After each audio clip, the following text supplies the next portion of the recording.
Here we are. Go on, try out some of the new features.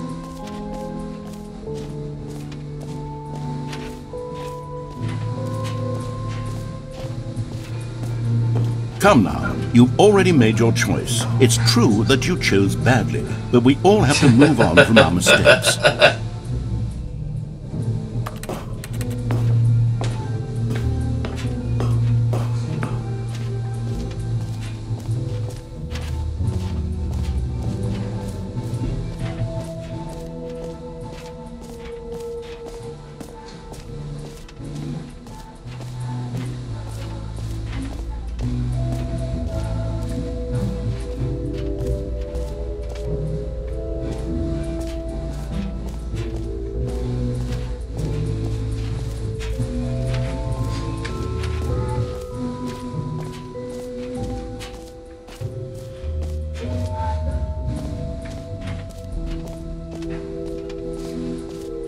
You know what, Stanley? I actually think the jump circle was a pretty good idea. I'd like to hang on to that for the sequel.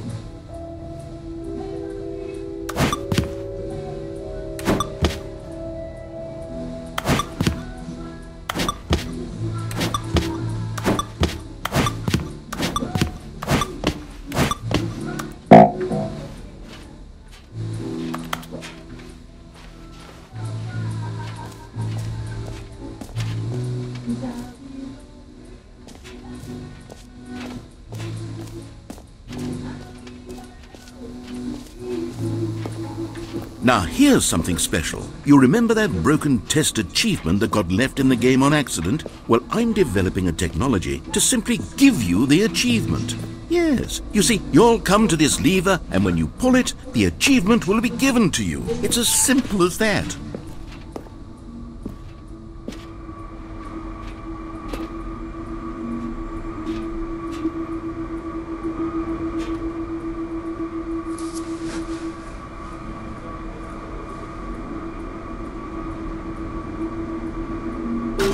Okay, perhaps I should have clarified. This is technology that will exist. Right now, the achievement is still fully broken. I'm not a wizard, Stanley, but I guarantee it will be fixed in the sequel to at last satisfy the hordes of ravenous fans all over the world who have been uproariously demanding this feature. Gamers, we hear you, and I promise it will happen.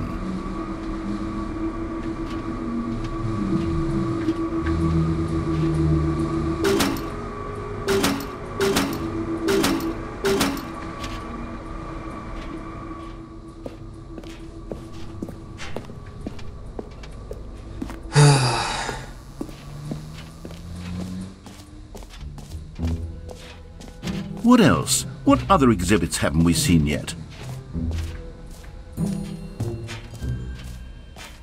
There's just two. Jump circle. This map. This map. Free achievement. The button says, okay, the name of the player should be it. I don't know what Cities World Champion is. Stanley Parable Reassurance Bucket is B2. Nice. Epilogue, Collectibles, Infinite Hole. So the button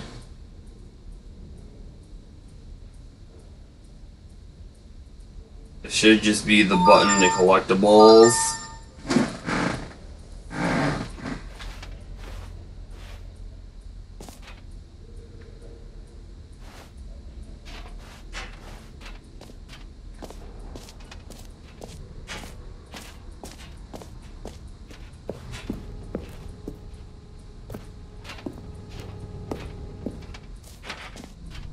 Ah, collectibles. Now it's a real video game. In the Stanley Parable 2, you'll run around gathering up these miniature Stanley figurines. And what's truly innovative is that there will be no reward for collecting all of them. I don't want to stifle the intrinsic joy of watching a number go up. You simply collect all of them, and then you move the hell on with your unremarkable life.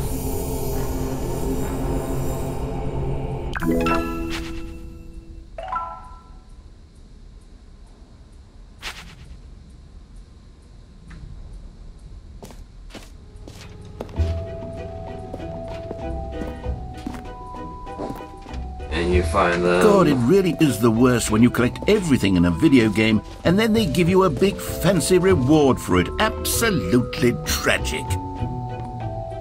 No video game knows that better, or does that freaking better justice from his using his logic than Super Mario Sunshine.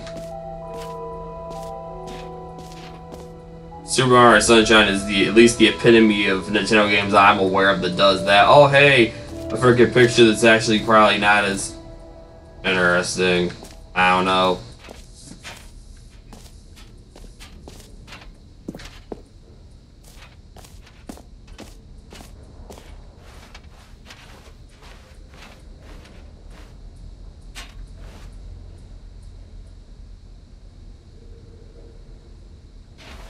They just beat the button left.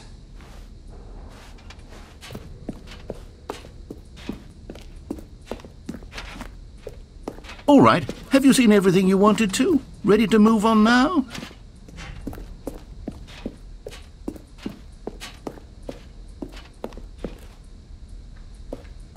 They're not blocking me from it and I haven't done the button yet.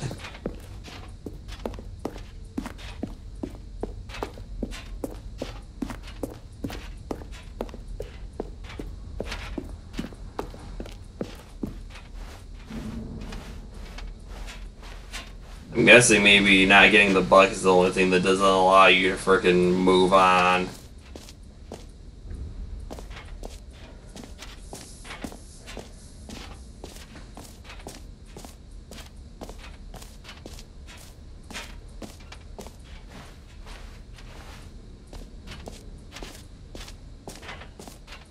For the Stanley Parable 2, I asked myself, what do players really want? And of course, the first and most obvious answer is that they want to be individually recognized and validated as people. So with that in mind, my first addition to the game is this button which speaks the name of the person playing the game. Jim. Isn't that... Sorry, I should have clarified. Right now, the button only says the name Jim. But of course, in the final game, this button will say your name, whatever name that is.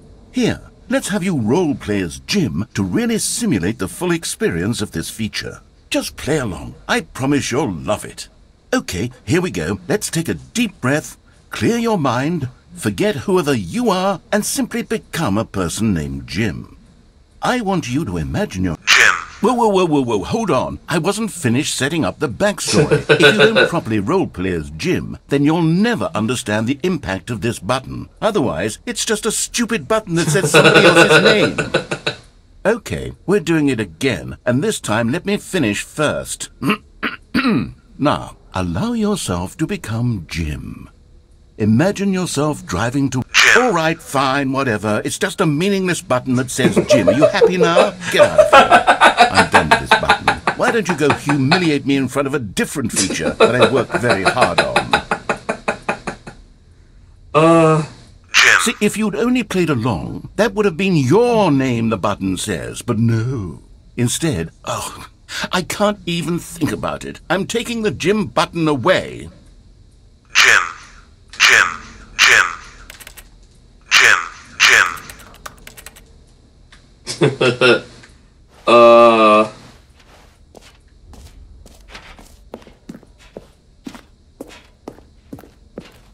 Freaking hilarious.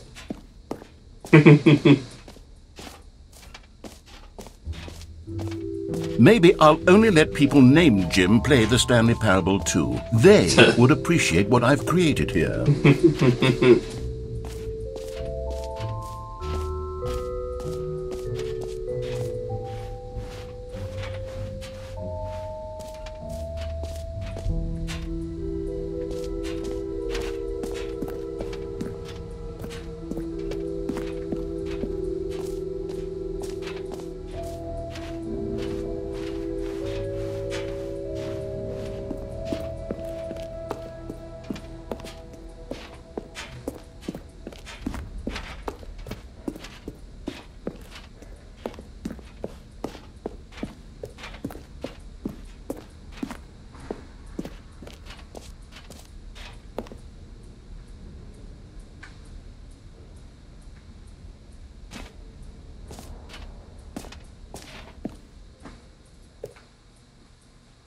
So, Stanley, what do you think?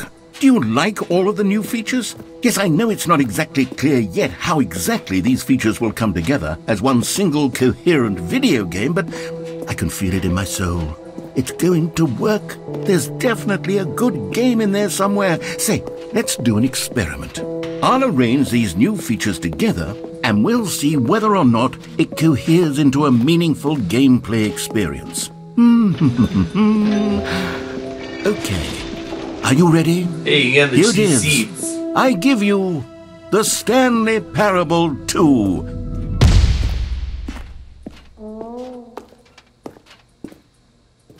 I mean, there's potential here, right? It's sort of okay. Figurine, bucket, Hold on. Let me do a jump different circle. arrangement. Hey, reset my counter. Yes, this is much better. I feel good about this. Here we go. Version 2. Who am I kidding, Stanley? This isn't a coherent video game at all. It's a lot of games. And I do very much enjoy creating games, but they don't add up to anything. I wanted more than anything to create a sequel that would capture all the magic of the first game. I wanted fans to love it. No matter how good these gags are, they won't stand on their own. They would need the structure and the gameplay of the original. Wait, maybe that's it. I can take the original Stanley Parable and simply, well, insert a few of my new features into it. Tastefully, of course. With respect. With care for the vision and integrity of the original game. Would it possibly work? I suppose it could. But it would need a really, really tremendous title screen. A title screen that says with bold and uncompromising conviction, "This is the Stanley Parable 2. Let me see if I can whip something up. All right, perfect. Go ahead. Take a look.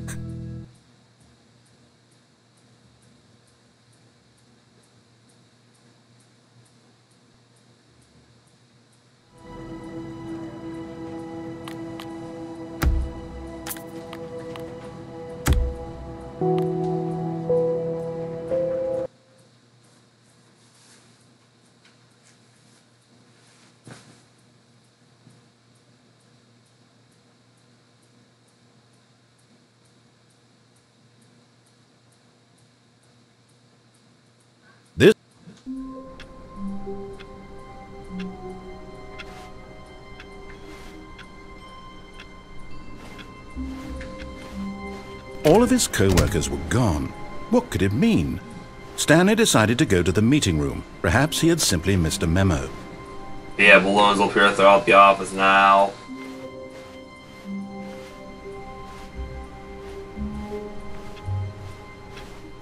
Stanley felt the bucket calling to him, begging him to pick it up. Why was he not doing it?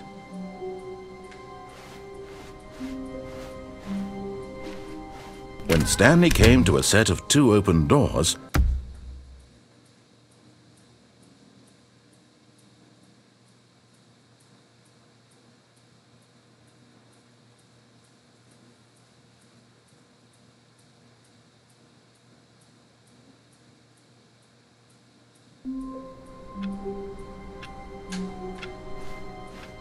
all of his co-workers were gone. What could it mean?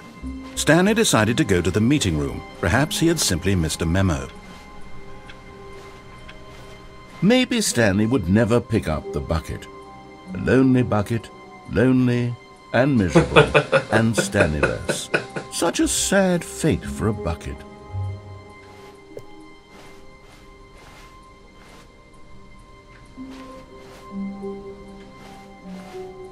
The heck?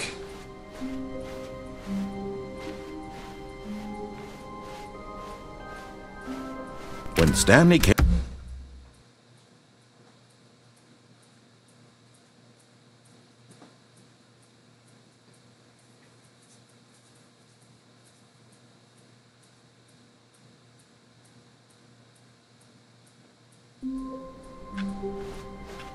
All of his co-workers were gone. What could it mean? Stanley decided to go to the meeting room. Perhaps he had simply missed a memo. Stanley, pick up the bucket.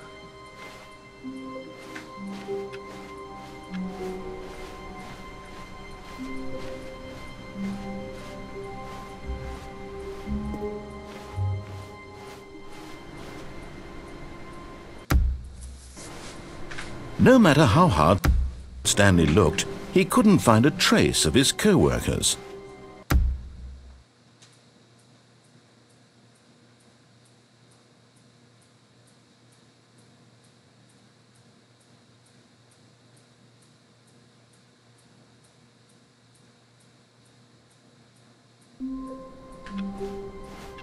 All of his co-workers were... Wait, no. This isn't the right office, is it? Is this Stanley's office?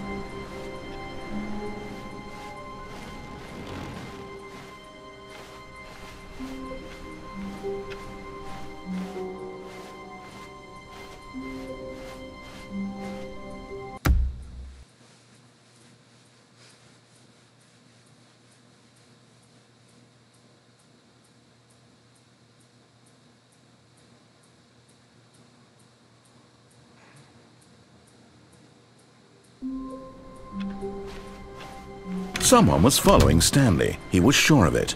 If he checked over his shoulder now, he would surely catch them. It was only a matter of time.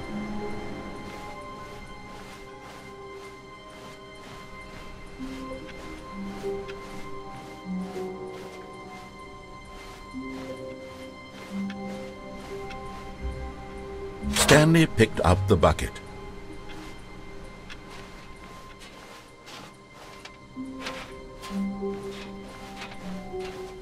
Stanley clutched the bucket tightly to his chest and entered the door on his left.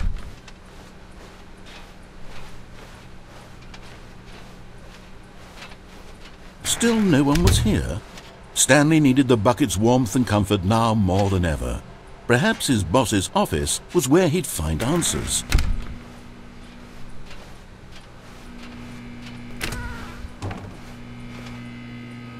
Oh, Stanley, can you feel it? The broom closet. It wants the bucket. You can feel that, can't you? The aura of jealousy? It's as clear as day. This broom closet believes it deserves the bucket. I can really feel it now.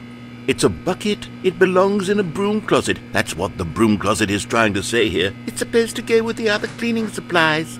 Good for you, Stanley. Don't give in. Don't hand over the bucket. I know how hard it must be, given the pressure that the broom closet is putting on your shoulders right now, but you have to be strong. This is your bucket. This is your companion and lifelong friend. You can't hand it over. Oh no. We're getting into name-calling now, it seems. Is this how low the broom closet has sunk, that it has to resort to this stream of petty insults simply in order to get you to hand over the bucket? Stanley, I never liked this broom closet for a variety of reasons, but even this is worse than I had imagined. And wait. Now the broom closet has the gall to imply that you and the bucket are not truly deep and lasting friends? That your relationship is purely superficial and convenient? That your life is so banal and meaningless that you'd feel the same sort of kinship towards any inanimate object which happened to lay in your path in an even partially enticing manner? Well, I never! Go on, Stanley. Lay into it. Really tell the broom closet off for its demeaning comments. Expand on the wide variety of experiences you and the bucket have shared together. Go through each of them point by point. Share your journal entries detailing the rich emotional landscape of your feelings for the bucket as they have changed and evolved over the years. Let him have it.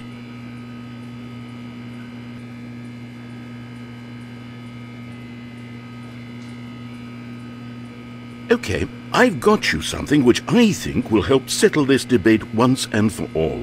Here we go. There. Now it's settled. No more debate, no more discussion.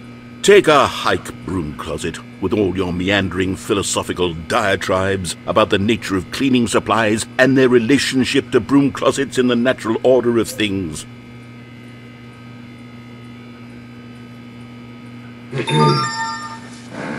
All right, I've got a second sticker back here, and I'm going to slap it on as well because I think it's appropriate. You see, I feel that it works because the sticker is also a bucket.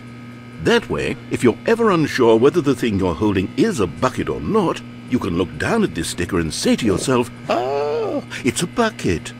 There really is a wide variety of applications for this sticker.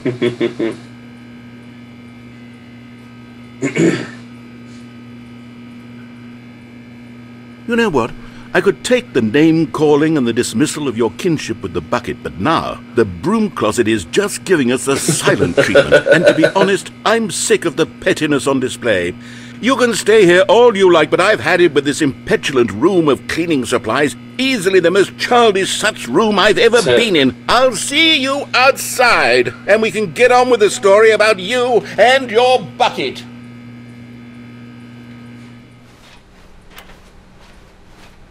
Coming to a staircase, Stanley and the bucket walked upstairs to the boss's office.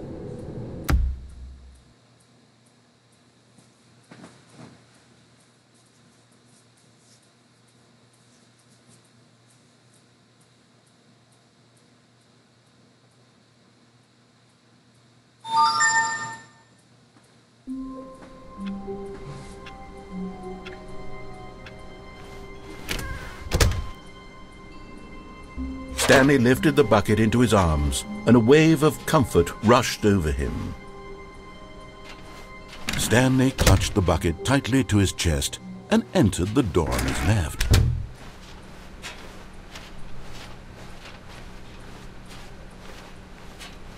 Still no one was here. Stanley needed the bucket's warmth and comfort now more than ever. Perhaps his boss's office was where he'd find answers. Stanley, we must move on from this broom closet, simply because I have no remaining stickers. If I did, you can guarantee we'd be in here for hours. But alas, no stickers.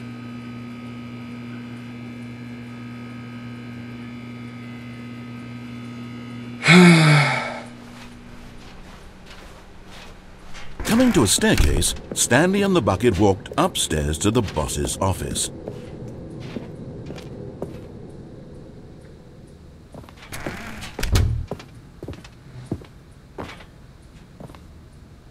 Stepping into his manager's office, Stanley was once again stunned to discover not an indication of any human life. Crushed by the weight of this revelation, Stanley may have broken down into an emotional dumpster fire if not for the soothing presence of the bucket. Even now, in his darkest of hours, did the bucket's warmth and guiding light pierce the dark clouds of confusion and chaos. It would be with him always. The bucket would, and he knew it. The two of them were inseparable. At this point, Stanley was so absorbed in the tender spiritual connection he shared with the bucket that he didn't notice the keypad behind the boss's desk. Nor in his bliss of simply being near the bucket did he have any notion that the PIN number for the keypad was 2845.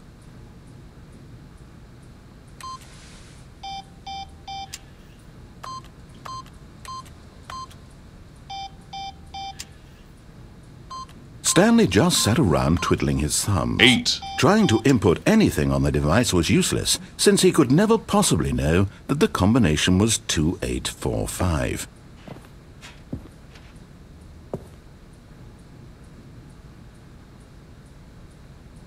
"2845.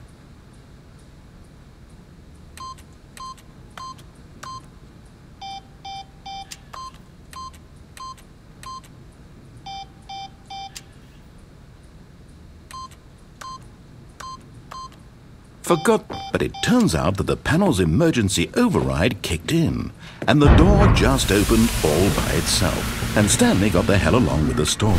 Well, whoop-de-doo.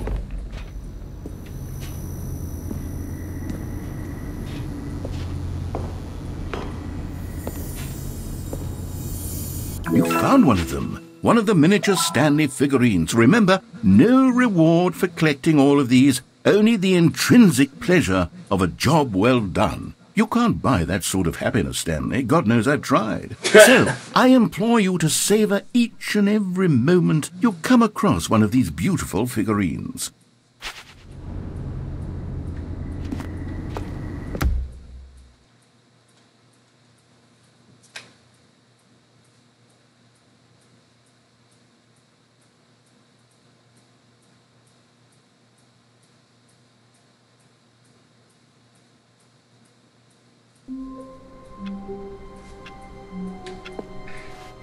Wait, Stanley thought to himself.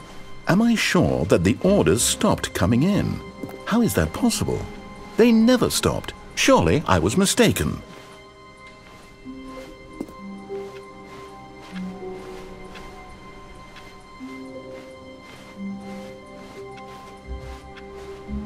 The confusion and the chaos all seemed to melt away as Stanley embraced the bucket.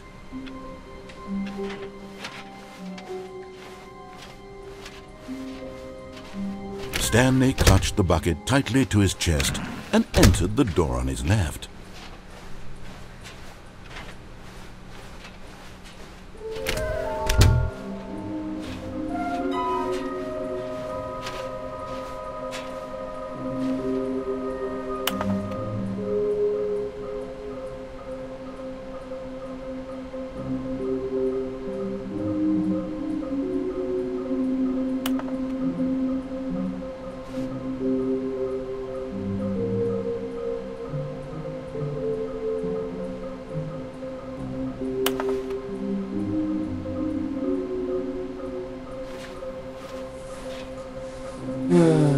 Bigleys are hard to find. Anyway guys, that's it for this video. Hope you guys all enjoyed these extra videos, and I'll see you guys next time for more Let's Play the Stanley Parable Ultra Deluxe. There will be at least probably 2 or 3 more extra videos. So anyway, bye everybody.